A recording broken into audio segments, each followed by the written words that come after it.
¿A qué huelen las nubes? Ya está claro, a microplástico. ABC. Nuevo descubrimiento científico, haya microplásticos en las nubes. Europa Press. Los microplásticos influyen en la formación de nubes. Infobae. Investigadores japoneses constatan la presencia de microplásticos en las nubes. Las administraciones comienzan a tomar medidas. El Economista. Bruselas prohíbe la purpurina y los microplásticos en productos como dentríficos o detergentes. La Vanguardia. Europa prohibirá la purpurina y otros cosméticos con microplásticos. Shataka.com. La cruzada de la Unión Europea contra los microplásticos acaba de cobrarse su primera víctima, la purpurina. ¿Están influyendo los microplásticos en la generación de sequías? ¿Los estamos consumiendo? Eldiario.es. El agua potable tiene microplásticos. ¿Cómo afecta al medio ambiente? National Geographic. Los pingüinos de la Antártida también ingieren microplásticos. ¿Tiene solución este problema? ¿Cómo influye en nuestra salud? Se lo preguntamos a nuestros invitados.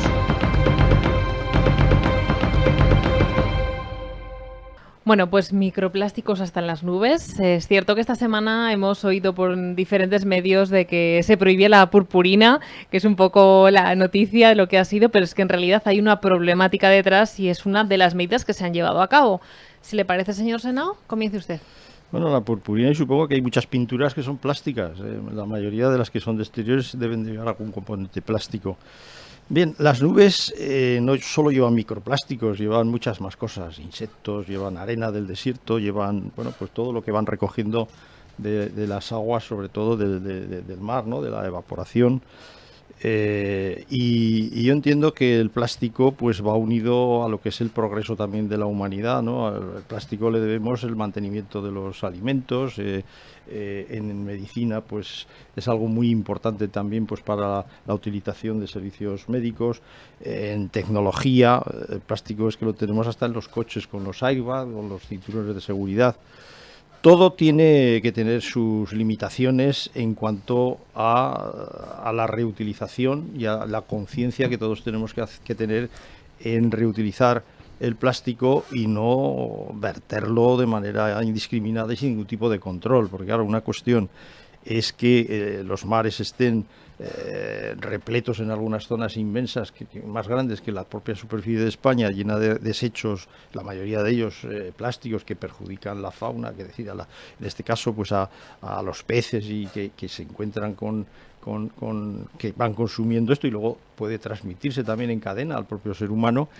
Y para ello, pues yo lo que creo es que deberían de tomarse medidas, no de erradicar algo que puede ser, que es beneficioso, de hecho, y se ha demostrado que sirve para la humanidad de manera muy positiva, sino lo que hay que hacer es, pues como con todo, controlar qué se hace una vez que se ha utilizado el plástico y cómo se reutiliza y cómo debe de penarse el vertido ilegal, cómo debe de controlarse todo esto y qué medidas deben de adoptarse desde los gobiernos y desde la Unión Europea con incentivos como se están dando para otras cosas para que perfectamente todo esto pueda encarrilarse a través, pues bueno, ahora sabemos que la recogida de residuos va más o menos estandarizada por sectores, el cartón, el plástico, todo esto, bueno, pues aumentar esos controles y yo creo que de esta manera pues tendríamos una situación diferente.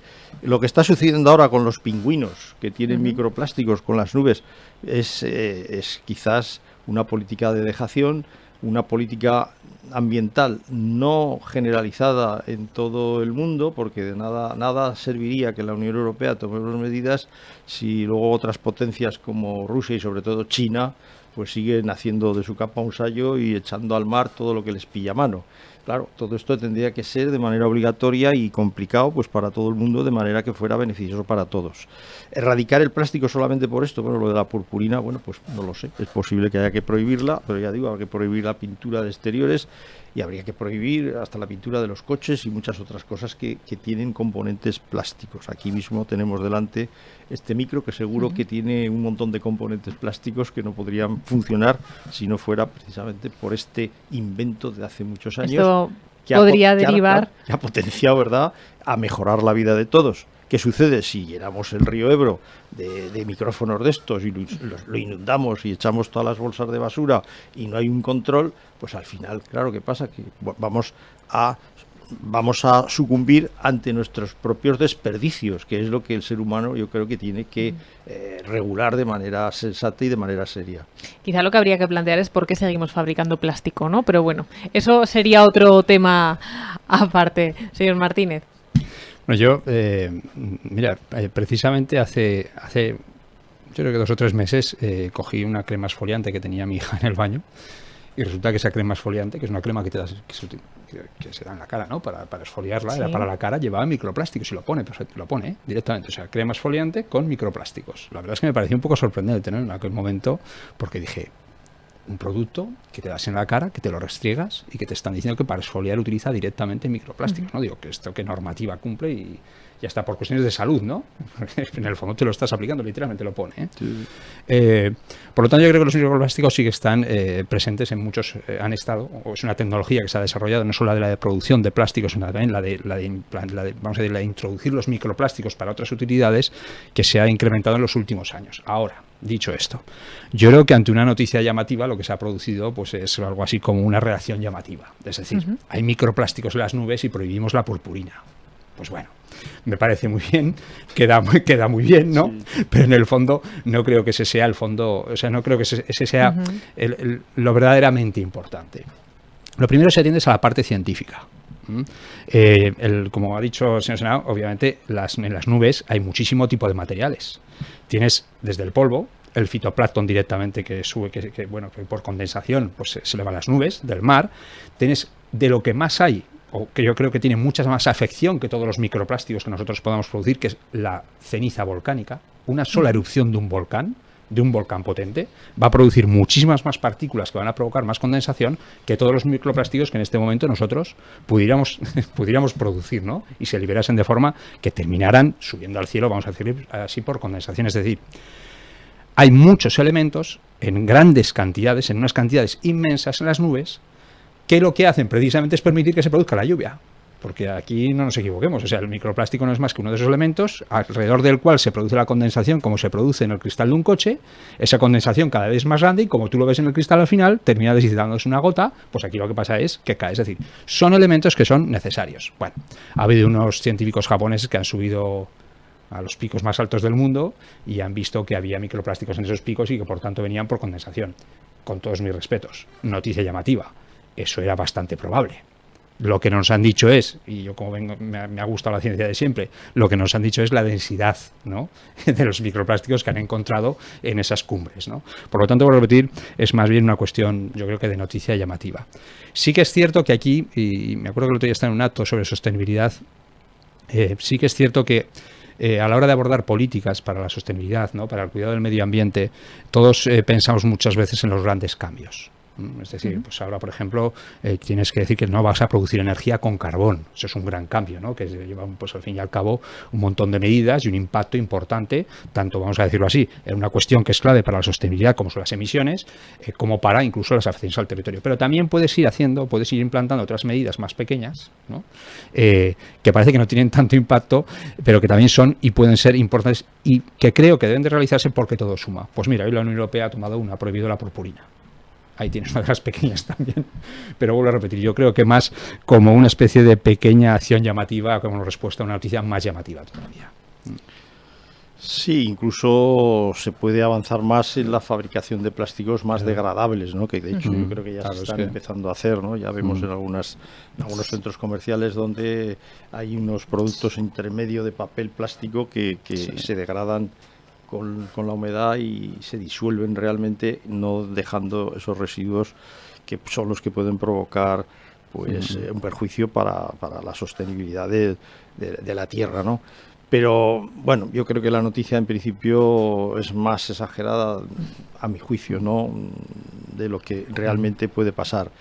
En el mar están haciendo vertidos ilegales de todo tipo, y esto hay que regularlo. No puede ser que cualquier barco con cualquier bandera llegue a donde sea y deje allí toda la carga y se marche, porque luego te encuentras flotando no solo plásticos, hay muchas más cosas, y otras que no flotan, que son peor todavía.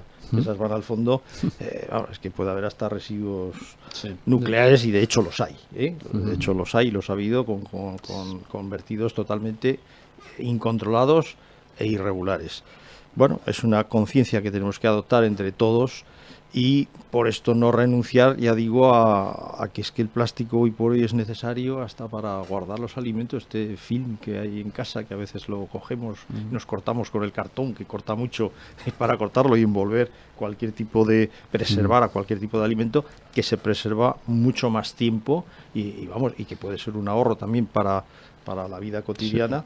Que si no tuviera esa protección que antiguamente, bueno, estaba también el papel albal, que también tiene sus contraindicaciones, es decir, que todo tiene sus ventajas y todo tiene sus inconvenientes si luego no se adecúan los residuos a la responsabilidad que cada ayuntamiento, primero que cada ciudadano, y después cada institución, empezando por los ayuntamientos. Unos tienen medios y otros no los tienen, pero bueno, para eso están otras instituciones como diputaciones provinciales o mancomunidades, o en este caso las comarcas, en el caso de Aragón, pues para sujetar todo esto, y es una cadena. Ahora, nada hacemos si en Aragón somos muy escrupulosos con el cumplimiento de estas normas, y luego nos encontramos, pues que ya digo, cualquier provincia de China se te vaya con un barco a echarte donde sea todo lo que les sobra, y les sobra muchas cosas que no saben qué hacer con ellas. Fíjese, hay países como Alemania, por ejemplo, que imparten cursos ciudadanos para saber reciclar el plástico con diferentes contenedores y multan. O sea, es tu vecino si te ve tirar plástico en un contenedor de plástico que no se adecua a lo que estás tirando, ¿no?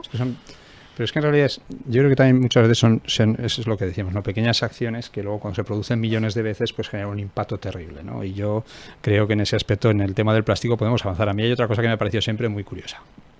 Vas al supermercado y resulta que ahora, bueno, pues hemos tendido a no utilizar, te cobran la bolsa de plástico con la intención de que tú consumas menos bolsas de plástico y bajes con las tuyas, ¿no? Y por lo tanto haya menos desechos. Pues a mí me lo vas a perdonar, pero yo cada día, cuando terminamos de comer y de cenar, cada día la bolsa de basura está más llena de plástico. Tiene más plástico todavía, porque la forma de envasar y el cómo consumimos lo que está haciendo es que yo no me llevo una bolsa cada vez que hago la compra, pero cada día cuando consumo produzco el doble de plástico de los envases de aquello que estoy consumiendo por la forma que tengo de consumir, ¿no? Por lo tanto, yo creo que habría que ser un poco más serios con estas cosas, no hacer cosas tan llamativas, como ahora en los supermercados no dan bolsas, no, ahora te dan 400 paquetes que llevan más plástico todavía, ¿no? Cuando te vas con el carro lleno. Y lo que habría que hacer es implantar, bueno, pues medidas, y yo creo que también pues una educación de la sociedad y el entender, ¿no? Pues bueno, que probablemente sobre esto podamos tener impacto, porque es cierto, y esto es una cosa que yo he dicho siempre, esto en la política, todo el mundo busca grandes cambios sin entender que tú mismo, como ciudadano, puedes provocar cambios enormes por el hecho de que millones de nosotros hagamos algo una sola vez y lo hagamos un poquito mejor, ¿no? En este caso, pues bueno, yo creo que podríamos hacerlo con el reciclaje. Si todos nos ocupáramos de ese reciclaje, eso multiplicado por millones, el impacto es enorme, ¿no? Mucho más que el que no te den la bolsa en el supermercado. Con respecto a lo que acaba de decir del supermercado, a mí una vez me dijeron, intenta hacer una compra en el supermercado sin comprar plásticos. Es imposible. No se puede. No se puede.